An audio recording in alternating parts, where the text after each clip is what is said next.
Bonsoir à tous, merci de nous rejoindre.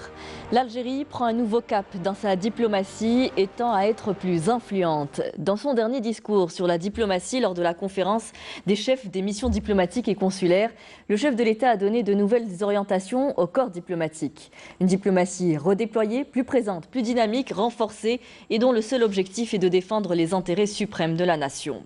Plusieurs objectifs ont été tracés, le tout dans une démarche consensuelle. Nos positions sur les questions internationales restent immuables. Il demeure néanmoins nécessaire de prendre des mesures proactives en vue de consacrer le rôle de l'Algérie en tant qu'acteur influent, insistera le président de la République. La diaspora et la diplomatie économique, deux autres priorités définies par le chef de l'État dans ses orientations aux chefs de mission diplomatique et consulaire réunis lundi dernier à Alger.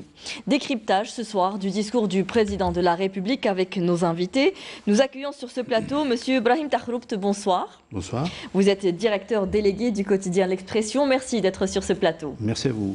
Nous avons par Skype deux invités depuis Paris. Nous avons avec nous Monsieur Brahim Zitouni, bonsoir. Bonsoir madame. Vous êtes analyste politique et merci d'avoir accepté notre invitation, Monsieur Zitouni. Et nous avons également Monsieur Badis Renissa, expert en relations internationales. Bonsoir Monsieur Renissa.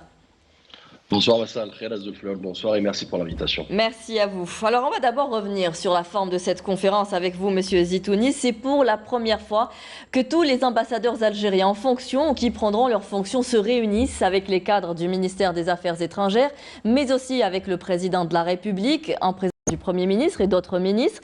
Il y a lieu de le relever, c'est ce qu'avait déclaré d'ailleurs même l'envoyé spécial chargé des grands partenariats. Pour vous, Monsieur Zitouni, il s'agit là d'un discours sur la diplomatie. Oui, absolument. Un discours diplomatique, mais un discours sur la diplomatie.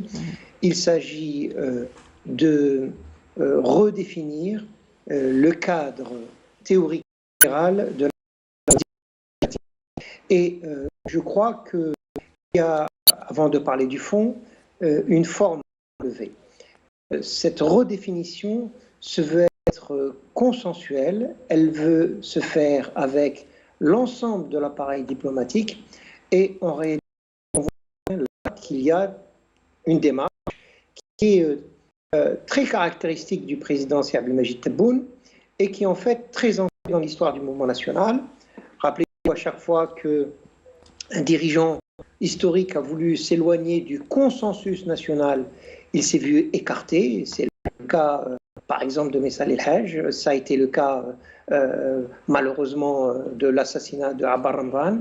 Systématiquement, lors du mouvement national, lorsque un dirigeant a voulu s'éloigner du consensus institutionnel, il a été écarté. Et on voit bien là que le président de la République est vraiment en droite ligne de cette tradition, de cette très grande tradition de la République algérienne qui remonte très loin jusqu'aux anciennes organisations de la République ottomane où c'était tous les raïs, tous les officiers supérieurs, plus de 800, qui définissaient la politique générale du pays et le fait de vouloir déclarer la guerre ou la paix. Bien entendu, le président de la République et le chef de la diplomatie étrangère, c'est lui qui représente le pays et la nation, mais il le fait dans une tradition algérienne, c'est-à-dire une tradition consensuelle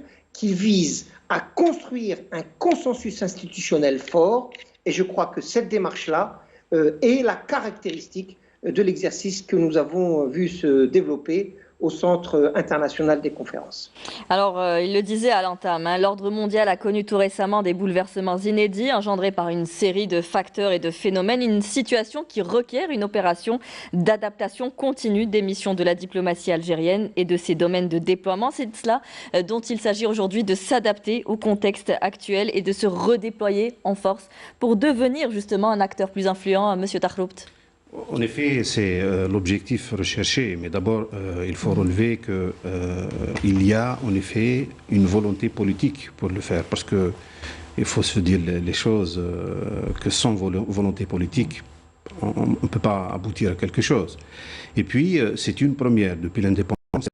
première fois qu'un président de la République a pris cette initiative de réunir les diplomates, les chefs des missions, les responsables du ministère des Affaires étrangères, parce qu'il s'agit d'une vitrine à l'étranger et il s'agit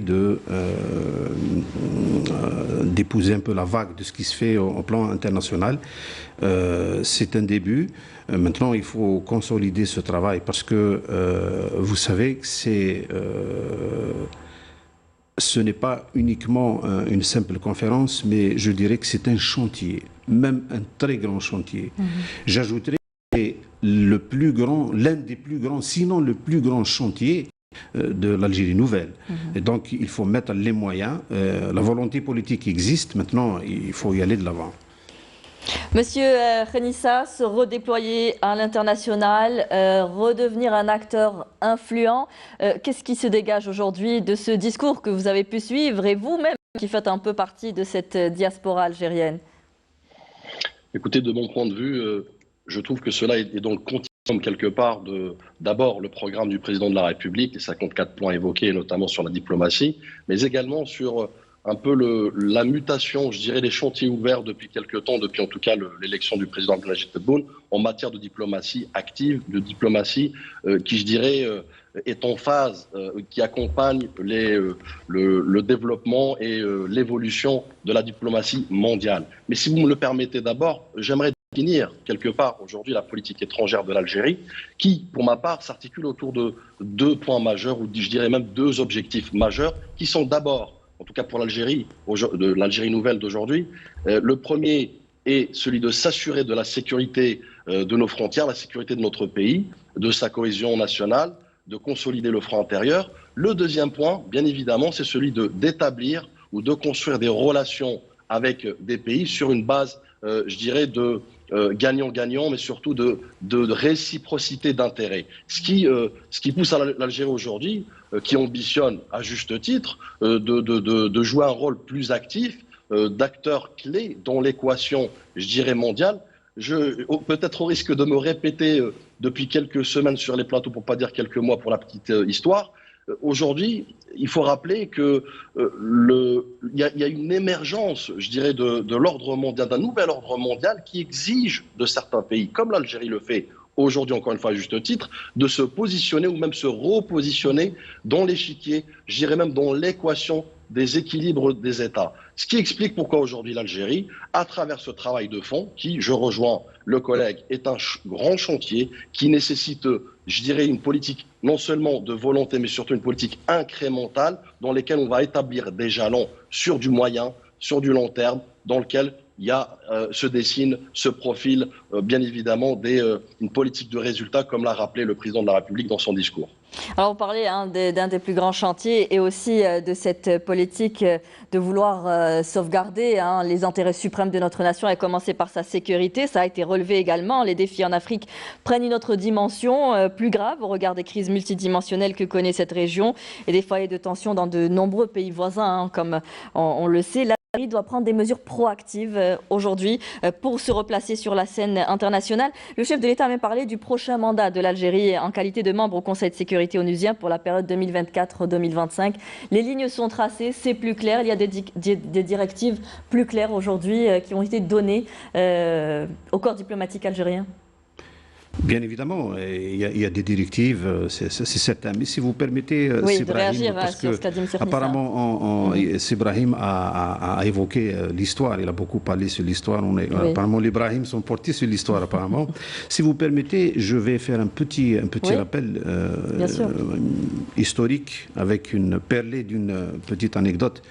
Je n'ai pas vérifié la pertinence de cette anecdote, mais elle est intéressante quand même. C'est l'île de Java, en avril 1955, où s'est déroulée la conférence de Bandung. Donc à cette conférence, l'Algérie était invitée en tant que membre observateur.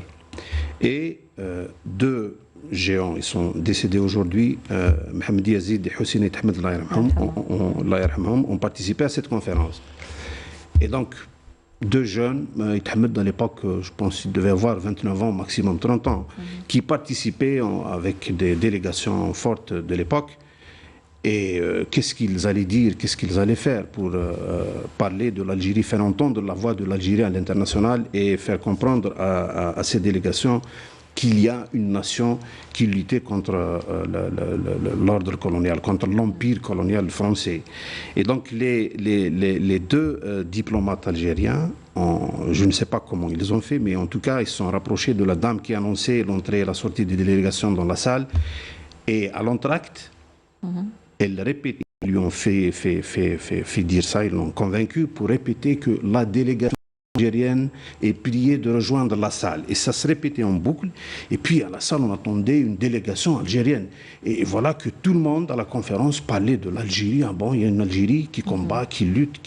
Pourquoi je raconte cette anecdote? C'est pour dire que si aujourd'hui on veut aller à l'international, nous ne venons pas du néant. C'est-à-dire que nous agissons sur la base d'un socle qui n'est pas friable, qui est solide, qui est balèze.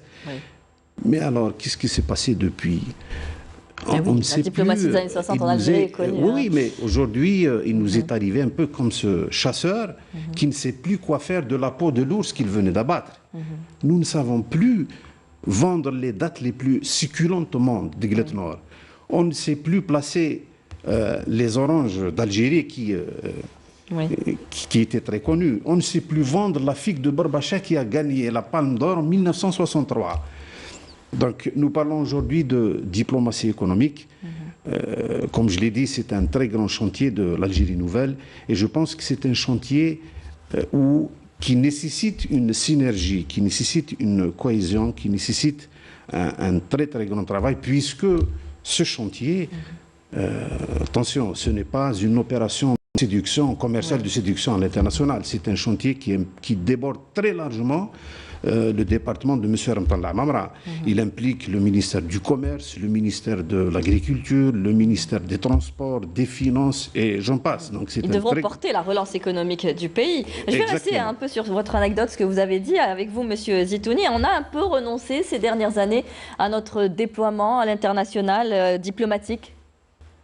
Absolument. Le président de la République y a fait d'ailleurs allusion en parlant aussi bien de l'Afrique du Sud que du Nigeria. Nous étions englués dans une diplomatie des pipelines, des gazoducs, c'est-à-dire une diplomatie de la rente, rente non seulement liée aux hydrocarbures, mais aussi rente historique, comme vient de le rappeler justement si Takhbourt.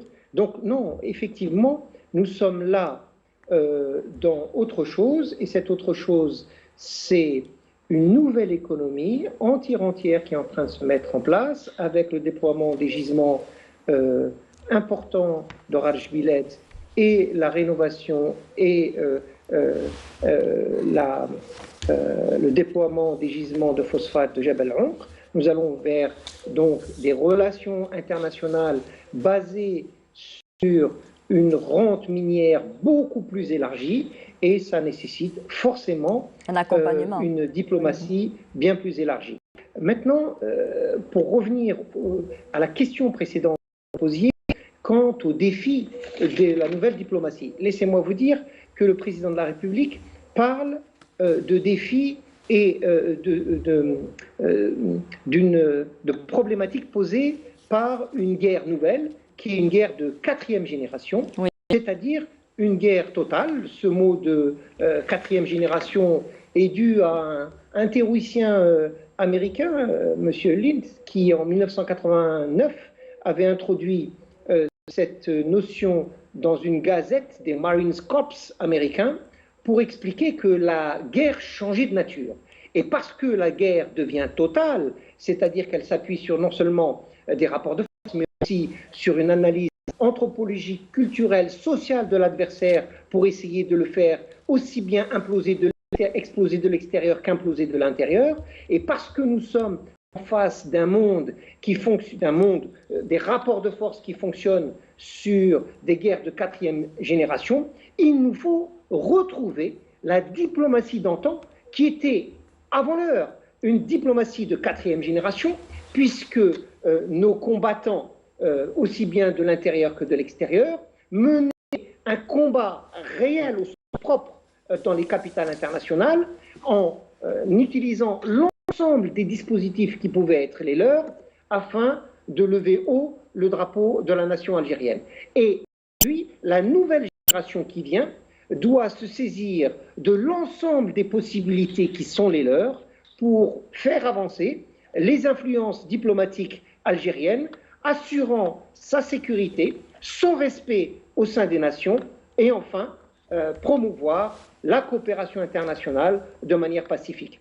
À une situation de quatrième guerre générationnelle, il est nécessaire d'apporter une riposte diplomatique nouvelle de quatrième génération. J'ouvre un peu la parenthèse, puisque vous parlez aujourd'hui de cette position plus ferme que nous devons adopter. Ce qui s'est passé avec la France tout récemment et aujourd'hui avec la réponse également de l'Élysée, on voit aujourd'hui que nous avons quand même eu une position très ferme vis-à-vis de ce qui s'est passé. Oui, alors là, je crois qu'il faut dépasser la polémique des petites phrases.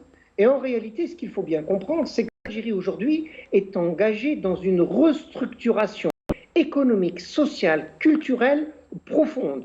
Et cette restructuration issue du Hirak du 22 février 2019, car cette restructuration née du mouvement social, c'est cette restructuration profonde qui permet à l'État algérien, dans sa dynamique de rénovation, de pouvoir parler haut et fort. Et donc là, on voit bien qu'en réalité, c'est cette dynamique nouvelle issue d'un mouvement social puissant qui permet à des redéploiements étatiques de se faire jour et aussi qui permet un repositionnement diplomatique qui est maintenant une nécessité vitale du point de vue national et social. Vital car le Hirak du 22 février 2019 le réclame ardemment, puissamment.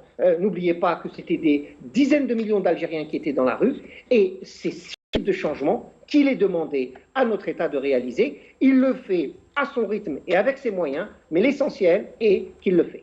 Très bien.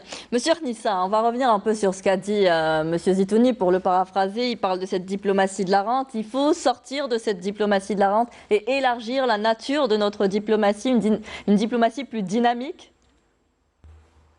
Je dirais même qu'il faut peut-être élargir le prisme de lecture, le prisme d'action en matière de diplomatie. Vous savez, au-delà de la diplomatie économique, qui est un terme nouveau, je dirais, dans la politique étrangère de l'Algérie, il y a d'autres diplomaties, notamment culturelles, même culinaires, digitales et autres. Donc, et j'en passe. Donc, mais ce qu'il faut retenir, je dirais, comme point important, c'est que l'Algérie aujourd'hui a pris ce cap, effectivement, ce défi de vouloir changer sa méthodologie, l'améliorer, l'évoluer, comme je disais tout à l'heure, pour qu'elle soit en adéquation, en corrélation avec les défis mondiaux, les défis régionaux. Et Dieu seul sait qu'on en a beaucoup en ce moment. On ne choisit pas son voisin, mais on doit faire avec. Donc effectivement, on doit établir une stratégie d'influence, une stratégie de soft power, une stratégie je dirais, pour devenir acteur majeur dans l'équation régionale et mondiale. Il faut aussi s'armer de diplomatie de veille stratégique, de prospective, de proactivité, de manière à être toujours à même de répondre d'une manière, comme nous l'avons fait à ce jour, éclairée, sage, calculée, pour continuer à défendre en tout cas les intérêts de l'Algérie, mais bien au-delà, parce que l'Algérie aussi, c'est pas que l'intérêt de l'État, mais aussi les intérêts des pays amis, notamment, vous avez évoqué le Conseil de sécurité qui est une priorité. Son adhésion a été proclamée comme priorité par le président de la République. Je me réjouis de cette décision, mais également l'Union africaine dans laquelle aujourd'hui l'Algérie, toute modestie gardée, on peut le dire, on peut l'affirmer, qu'elle est devenue la locomotive, un temps soit peu, en tout cas dans un temps très court, comme monsieur le disait, mais dans lequel, avec un hyperactivisme accru, a permis, dans une politique de bienveillance, contrairement à d'autres pays limitrophes avec les pays africains, pour défendre, consolider, protéger l'Union africaine, mais d'autres organisations, notamment les pays non alignés. Aujourd'hui, si vous voulez, l'Algérie, pour faire court, est dans une dynamique nouvelle, avec cette Algérie nouvelle qui est en chantier, effectivement, qui tire son essence, je dirais même sa force, du Hirak du 22 février 2019, pour faire un rappel, mais qui aujourd'hui a rempli certains jalons, notamment en matière de relégitimation des institutions. On a vu récemment législatives, la présidence avec l'élection d'un président. Donc, nous sommes aujourd'hui forts par ces institutions, notamment la colonne vertébrale de l'Algérie, qui est l'institution militaire, et qui est, Dieu seul sait, ciblée aujourd'hui plus que jamais. Donc, cette légitimité nous a donné aussi cette force de dissuasion, je dirais, et d'imposer, comme vous l'avez expliqué tout à l'heure, vis-à-vis des tensions avec la France, des tensions avec le pays voisin, le Maroc, et même donner un signal fort au monde entier que l'Algérie aujourd'hui est dans une dynamique d'État à État, de diplomatie en tout cas d'État à État, dans laquelle les États doivent respecter sa souveraineté, car c'est un point fondamental, et dans laquelle ils vont devoir en tout cas faire et surtout construire les années à venir et les décennies à venir. Monsieur Nissa, rapidement, hein, si vous voulez, s'il vous plaît, hein, vous avez parlé d'influence, de soft power, avec une communauté. Nous avons une communauté très importante établie à l'étranger. Vous parliez d'un chiffre en off avant l'émission d'1 200 000 Algériens binationaux éligibles qui pourraient aussi apporter cette influence nécessaire et faire du lobbying. Nous avons des cartes à jouer. Nous avons plusieurs jokers, même j'ai envie de vous dire, pour peu qu'en fait on essaye effectivement de donner le cap et de donner une feuille de route claire dans ce sens, et je pense que c'est ce qui est en train de se faire aujourd'hui. Vous l'avez évoqué tout à l'heure dans le discours, que ce soit du Premier ministre ou même du Président de la République, Abdelmadjid Tebboune, il y a une volonté franche et forte à vouloir renouer avec la diaspora. Oui, effectivement, comme j'ai expliqué, plus d'1 million, 1 200 000 d'individus, en tout cas, ou d'Algériens compatriotes éligibles à voter ici, dans la classe politique française. Je vous laisse imaginer la puissance, en tout cas, ou le levier de pression qu'on pourrait avoir, notamment même dans l'équation politique du pays hôte. Donc, mais pour cela, je pense qu'on en reparlera peut-être plus tard pour la diaspora, mais la diaspora doit être fondamentalement au cœur de ce projet. Elle doit être d'abord rassembler tous les compatriotes patriotes qui veulent renouer avec le pays, qui veulent porter un projet, une vision, bien évidemment, du professeur dans la grande université française ou américaine, à l'imam dans la mosquée à Bobigny. Donc, ce que je veux dire par là, c'est qu'il faut être dans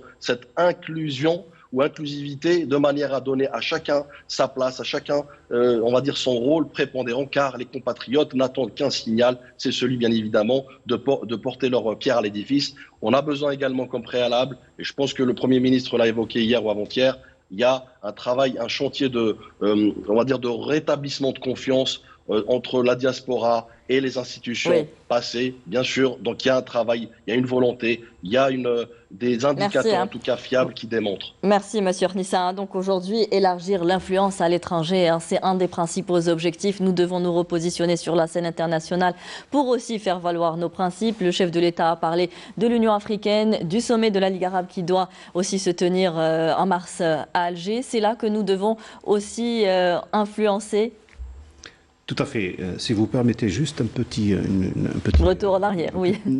Pas retour en arrière, mais c'est juste pour préciser les choses, c'est que on doit d'abord définir les objectifs de cette diplomatie économique. Elle vise quoi? Qu'est-ce qu'on veut à travers cette diplomatie économique? Savoir où on veut aller. Globalement, bien sûr, c'est d'abord d'attirer des investisseurs étrangers. Ensuite, pouvoir placer les produits algériens à l'étranger. Et agir sur les règles internationales pour les rendre, pour les adapter un peu à l'intérêt national. On a planté le décor ici qu'il y a une guerre médiatique, il y a une guerre diplomatique, il y a une guerre économique qui se fait de par le monde. Mais nous, pour aller au front de cette guerre, il nous faut des moyens, on ne va pas aller comme ça sans la préparation, sans se préparer. Moi, je ne suis pas d'accord avec cette idée qu'on parle depuis maintenant bientôt 2 ans d'une guerre de 4e génération qui nous est faite. Mais bon, qu'est-ce qu'on fait entre-temps? On ne doit pas rester éternellement dans le constat. Il faut qu'on agisse. On parle de mesures proactives. Hein, bien sûr, des mesures proactives, effectivement. Et maintenant que le président de la République a balisé, a posé les balises diplomatiques, pas les valises, mais les balises diplomatiques, et il y a des éléments importants qu'il faut intégrer. Je cite la communication. C'est un volet très important. Si nous allons dans une guerre médiatique, il nous faut des bataillons, le mot n'est pas exagéré, des bataillons de communicants. Des bataillons de communicants. Souvent, bon, de Fawassi, nos amis des affaires étrangères,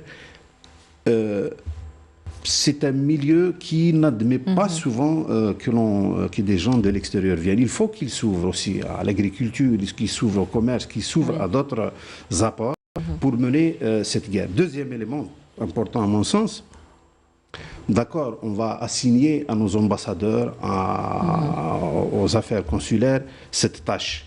Mais il y a une question importante à mon sens qui se pose. Où placer le curseur entre le public et le privé pour éviter à ces messieurs qui sont nos soldats à l'étranger, entre guillemets, qu'ils ne tombent pas dans cette histoire de trafic, d'intérêts, de conflit d'intérêts, voilà, de conflit d'intérêts. Parce que, bon, pourquoi avoir favorisé tel opérateur, pas tel autre? Pourquoi tel produit, pas tel autre? Les opérateurs étatiques, la question ne se pose pas, ça existe, voilà, donc privé. Le privé, l'étatique, c'est on va en guerre ensemble.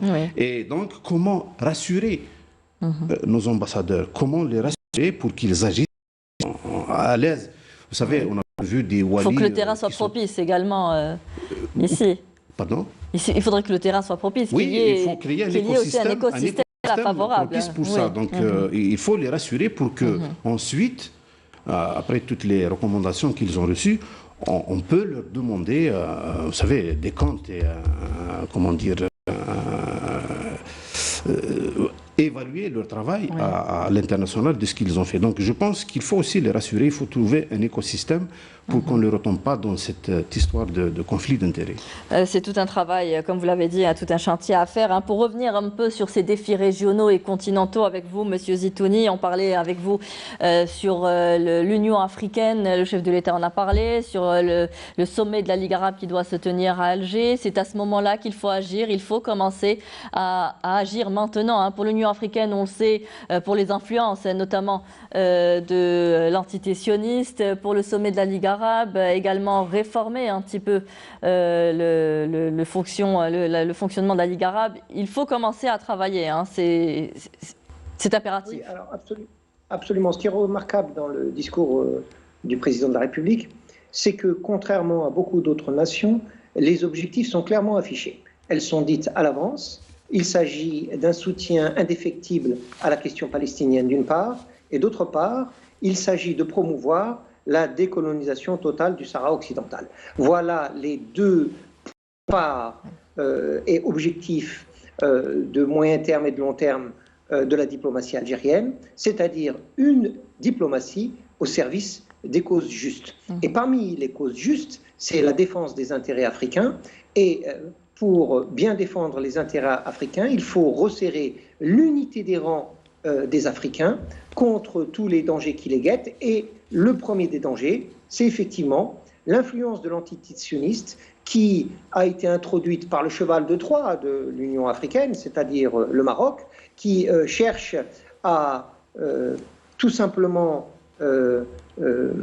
faire imploser de l'intérieur les solidarités africaines anti-impérialistes, sud-africaines, du Nigeria, du Mozambique, d'autres nations qui ont depuis longtemps rejoint des positions qui défendent les intérêts africains.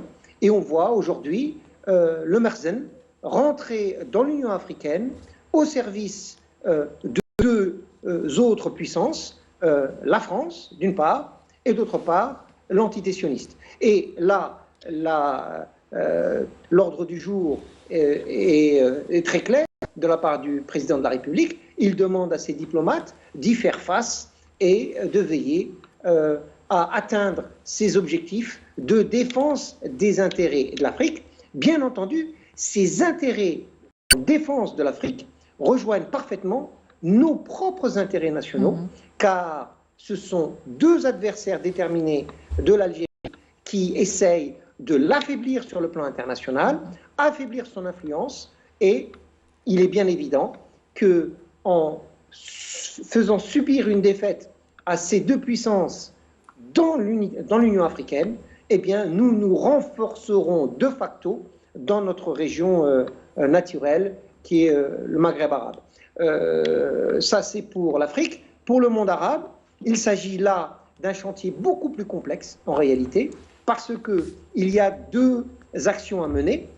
Une première action qui est celle de la promotion de la question palestinienne au sein des Arabes.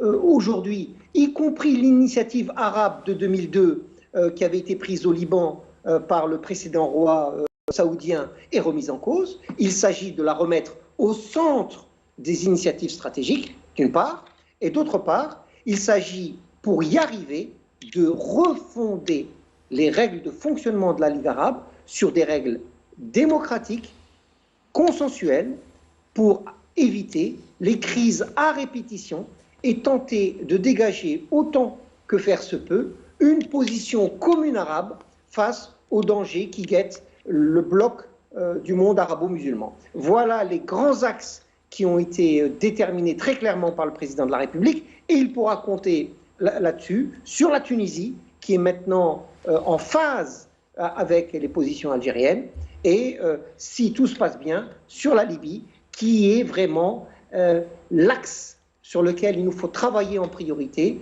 Alger, Tunis, Tripoli, voilà l'axe à partir duquel on peut influencer sur les dynamiques arabes. Monsieur Arnessa, se redéployer en Afrique. Tout à fait, comme j'ai expliqué tout à l'heure, l'Algérie a cette faculté d'abord de prendre à bras-le-corps les dossiers complexes et sensibles. Elle est dans une force de proposition, de résolution, notamment par des feuilles de route, que ce soit pour le Mali, pour la Libye et pour d'autres conflits, notamment aussi pour la Corne d'Afrique. Favorisant la paix, bien sûr, et l'intégrité territoriale, toujours. Tout à fait, tout à fait. Et ce qui revient à ce que je disais tout à l'heure, en fait, à cette référence incontestable de la diplomatie d'antan algérienne qui a donné plus que des leçons, elle a donné une source d'inspiration à pas mal de pays. Que le renforcement de l'Union africaine, comme j'ai expliqué tout à l'heure, à travers l'Algérie qui est dans un contexte, je disais, de bienveillance, dans un contexte de protection, de consolidation de l'Union africaine suite aux tentatives d'infiltration, notamment de l'entité sioniste. Vous savez, juste pour la petite parenthèse, l'entité sioniste, par procuration, en tout cas par le biais de son petit soldat régional, essaye de s'accaparer ou du moins d'influencer le vote au Conseil de sécurité, quand on sait que les voix africaines représentent quasiment le tiers, pour ne pas dire 54 voix au Conseil de sécurité. C'est dire l'enjeu et la gravité de la situation. Donc l'Algérie se donne comme rôle d'être un rempart, effectivement, face à cet enjeu qui touche non seulement les intérêts de l'Algérie, mais aussi la région tout entière et même l'Afrique subsaharienne. Donc l'Union africaine, effectivement, doit avoir une feuille de route claire, avec bien évidemment un leadership algérien né, naturel, j'ai envie de vous dire, parce qu'encore une fois, on est dans un rapport de défense des intérêts et surtout de construire ensemble une région stable, pérenne, dans laquelle il y a aussi un développement économique pour tous les pays, en tout cas pour tous les peuples, pour endiguer pas mal de problématiques, notamment l'immigration clandestine, le terrorisme en lui-même, car il s'alimente de la misère. Donc il y a beaucoup de chantiers effectivement à retenir, mais l'Algérie, dans son élan aujourd'hui, que ce soit d'ailleurs sur l'Union africaine, mais tout à l'heure j'ai un peu anticipé, mais il y a aussi la Ligue arabe à l'occasion du mois de mars 2022 et la tenue de cette Ligue arabe en Algérie. Il y a en effet une volonté de refonte, mais tout en restant pragmatique, car on sait que cette refonte, elle prendra énormément de temps. Oui. Il y a lieu d'avoir un focus, je dirais, dans un premier temps, sur la convergence des luttes, et notamment des causes justes, que ce soit le Sahara ou la cause palestinienne. Finalement, quand on voit ce qui est ressorti du discours, c'est une opposition rien qui a changé pour la question du Sahara occidental ou la question palestinienne. C'est peut-être dans la méthode, dans les outils aujourd'hui que devront avoir les ambassadeurs, les consuls, qui vont changer. Oui, dans les méthodes d'approche, dans les méthodes d'influence. Les méthodes d'approche, mais aussi la manière dont c'est décliné. Pour revenir à cette histoire d'Union africaine et l'arrivée entre guillemets de l'entité sioniste en tant que membre observateur, c'est un peu le loup dans la bergerie. Oui. Et l'entité sioniste qui a trouvé une terre d'accueil chez le Maroc c'est un bashing médiatique contre l'Algérie, à tel point où ils font croire à certains médias, bien sûr, que toutes les positions d'Algérie, toutes les déclarations de l'Algérie concernant le soutien à la cause palestinienne, le soutien à l'autodétermination du peuple sahraoui sont perçues, où ils font croire à ces médias que ce sont des agressions contre l'antisioniste, pour dire à quel point le danger est imminent. C'est-à-dire qu'ils font un toujours travail jouer cette carte de victime. oui, de victimisation, mais aussi de faire croire aux gens que parce que la diplomatie algérienne est restée constante dans ses positions, notamment pour l'autodétermination du peuple sahraoui, la cause palestinienne, c'est maintenant, on essaye de faire croire que ce sont des positions hostiles à l'antisioniste. Et l'antisioniste, il est venu en marocaine, juste à nos frontières ouest, pour faire, c'est une première depuis 1948 que l'antisioniste s'attaque à un pays arabe dans une terre arabe. C'est vraiment, on n'en a jamais vu depuis 1948. Voilà. Bien, alors pour revenir un peu à ce qui a été également développé dans le discours du chef de l'État, c'est bien sûr cette diaspora et cette diplomatie économique, on en parle également. À partir de leur indépendance, dans les années 60, les pays africains qui entrent un peu l'ère du développement vont connaître à des degrés divers l'émigration de leurs ressortissants vers l'Europe et l'Amérique du Nord. On a beaucoup parlé de fuite de cerveau, mais plus tard on a compris que les émigrants pouvaient aussi représenter potentiellement des diasporas susceptibles d'être mobilisées au profit de leur pays d'origine. On parle de brain gain. Aujourd'hui, il est important pour nous de savoir comment justement cette diaspora peut être utile pour son pays d'origine. Monsieur Zitouni ? Oui, alors de ce point de vue-là, il faudrait poser les problèmes dans leur complexité. Lorsque l'on voit le dernier sommet Macron-Afrique avec les jeunes et comment il y a une tentative de manipulation des diasporas africaines en France pour être la colonne néocoloniale des redéploiements économiques français en Afrique francophone, il faut bien comprendre que les diasporas sont aussi l'enjeu de lutte et qu'il ne s'agit pas simplement de voir nos diasporas dans une béatitude totale. Le mondialisme travaille, il ne dort pas, et en conséquence de quoi, les membres les plus influents de nos diasporas sont souvent courtisés par les centres de la mondialisation, qu'ils soient d'ordre de dynamisme économique ou culturel, et souvent bien plus culturel qu'économique.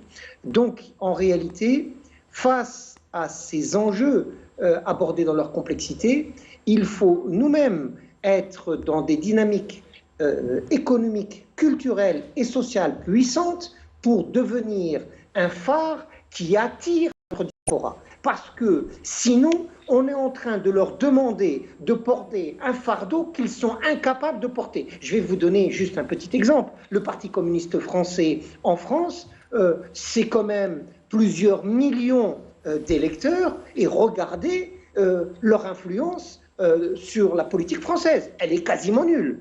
Donc, je veux dire par là que même si nous pouvons être nombreux en France pour essayer d'aborder les problématiques autrement, il y a des problématiques qu'il faut savoir poser de façon différenciée, et là, la responsabilité revient en réalité au dynamisme que doit mettre en œuvre l'État algérien auprès des Maghrébins de façon générale et des Arabes en France pour devenir un pôle d'influence culturelle. Et là, les lycées algériens en France, leur multiplication, les centres culturels, non pas des retraites dorées, mais des véritables centres culturels qui remplissent leur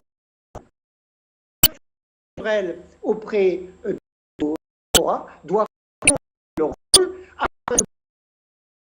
un réceptacle des dynamismes, des convergences de la Torah avec nos propres dons sur un redéploiement à réfléchir aussi bien culturel qu'économique et social pour que l'Algérie devienne le centre des préoccupations de son immigration. Et là, regardez comment le président de la République est concret. Il parle, par exemple, d'un fonds de solidarité à mettre dans toutes les ambassades afin de pouvoir rapatrier les corps de nos défunts seraient dans l'immigration pour pouvoir les rapatrier, si tel est leur désir, en Algérie. Vous voyez là, ça c'est une action concrète, juste, qui touche le cœur de nos immigrants. Et ça veut dire qu'en réalité, il faut multiplier ce type d'action, de la plus simple et de la plus sacrée, qui est le décès, jusqu'à la plus festive, qui est l'action culturelle. Et c'est ainsi qu'on pourra mettre du liant dans notre diaspora et enfin du liant dans les relations entre le pays d'origine et notre immigration. Monsieur Arnissa, c'est de cela dont il s'agit, recréer ce lien, ce rattachement à la patrie d'origine pour un peu attirer notre diaspora, un peu la draguer pour pouvoir la ramener sans les influences dont M. Zitouni a parlé. Tout à fait, dans une stratégie qui plus est de bienveillance, et je rejoins M. Zitouni sur le fait qu'effectivement il y a une volonté de vouloir consolider et socialement et économiquement avec la diaspora, donc de manière à en faire un levier, mais d'abord avec ce rapport de confiance, comme j'expliquais tout à l'heure, qui doit être tout de suite et rapidement pris en compte. Donc oui, cela rentre dans cette équation effectivement complexe, parce que je pense que avant tout, il faut établir, pour ne pas tomber dans les effets d'annonce, il faut établir un diagnostic clair, précis, concis sur, je dirais, la typologie, sur la cartographie, en faisant une radioscopie de cette diaspora. On a très peu d'études dessus. Absolument. Et c'est là où je veux en venir. Et c'est là où le bas blesse, j'ai envie de vous dire, parce qu'effectivement, on a peu de statistiques. C'est en train de se faire parce qu'effectivement, il y a des instructions qui ont été données aux ambassades, aux consulats, de manière à pouvoir cartographier, comme j'expliquais, faire une radioscopie claire ou même un scanner, j'ai envie de vous dire, de la diaspora, de manière à pouvoir y répondre à leurs besoins en adéquation avec leur mutation, leur évolution en matière de besoins, en matière d'apport, en matière d'interaction, je dirais, entre les deux parties. Mais quand j'explique tout à l'heure que la complexité, elle réside aussi dans ce maillage, certes riche, très divers, qui est le capital humain, qui sont les compétences algériennes dans toutes les strates, j'ai envie de vous dire, sociétales des pays, et notamment pour citer que la France, car c'est là où réside le plus gros contingent de la diaspora algérienne à l'étranger. Il faut ce maillage, effectivement, le rassembler autour d'un projet, autour d'une vision, autour d'une feuille de route, mais surtout au-delà de le rassembler, il faut aussi lui faire croire à un projet, un projet qui ne met pas en marge justement de ce plan d'action. Et je pense qu'aujourd'hui nous sommes complètement dedans. Il y a un travail de mutualisation, car ce maillage est en déliquescence, pour pas dire parfois en léthargie. Nous avons effectivement la diaspora au rendez-vous dans tous les, on va dire les événements tragiques, notamment récemment avec les feux en Algérie. Cependant, il y a un effort à faire, la mutualisation justement de ce travail de fond qui est établi par un tissu associatif qui est, qu'on se le dise en toute transparence. Il y a eu des partenariats également pendant la période Covid. D'associations. Moi, quand je parle par partenariat, c'est-à-dire à toutes les strates sociétales, c'est-à-dire aussi bien le tissu société civile. Cette société civile, on a besoin de l'encadrer, de l'accompagner, de la structurer, le fer de lance, de l'influence, de l'écriture de l'Algérie dans les pays. Vous savez, pour faire une analogie avec les ambassadeurs, chaque Algérien à l'étranger est lui-même ambassadeur de l'Algérie et doit défendre l'intérêt de cette Algérie pour prendre les moyens et les canaux pour le faire. Donc finalement, c'est sortir des annonces et en amont aujourd'hui si on veut se tourner vers notre diaspora. Oui. L'histoire est un éternel commencement des choses. À chaque fois que l'Algérie se sent mal, il s'est tourné vers sa diaspora. Rappelons-nous, on vit l'événement du 17 octobre. Le massacre du 17 octobre à Paris. Rappelons-nous de l'apport de la diaspora, de la Fédération de France, du FLN en France, pour la guerre de libération nationale. C'est ce n'est pas exagéré de dire que c'est elle qui a porté la révolution sur le plan financier. Donc, cette fibre patriotique, le patriotisme n'admet pas de frontières, l'amour du peuple n'admet pas de frontières. Et donner à cette diaspora la place qui lui sied dans la stratégie de la construction. C'est ce lien transformateur qu'on va créer. Il est maintenant pour nous de comprendre que la diaspora, c'est un levier formidable, c'est un potentiel formidable de savoir, de savoir-faire, c'est un gisement, un capital financier, et c'est aussi un levier très important pour la construction des nouvelles. Je pense que c'est pour nous de l'exploiter, comme je l'ai dit, de lui donner la place dans la édition de cette Algérie. Alors, il y a une étude en 2015 par le CREAD, sur un petit tampon, parce que voilà, il manquait de données. La nouvelle génération d'entrepreneurs et porteurs de projets de la diaspora se démarquent de leurs parents par un niveau d'instruction supérieur qui est ressorti de cette étude. C'est nouveau, un niveau d'études plus élevé. Nous sommes en train d'immigrés hautement qualifiés. Ces entrepreneurs sont jeunes, qui ont pour 70% moins de 45 ans, avec un niveau de formation plus élevé, diplômés universitaires avec 85% qui ont un troisième cycle. On a une dominance des mathématiques et des technologies d'information avec un taux de 28%. Donc on sent là quand même qu'il y a un réel potentiel pour servir les intérêts d'Algérie. Mais juste une parenthèse, le monsieur qui a fait cette étude, monsieur Aziz Nafa, il fait partie de la diaspora, lui aussi maintenant, il a quitté le pays. Bon, c'est un énorme potentiel, mais je peux aller plus loin. Il faut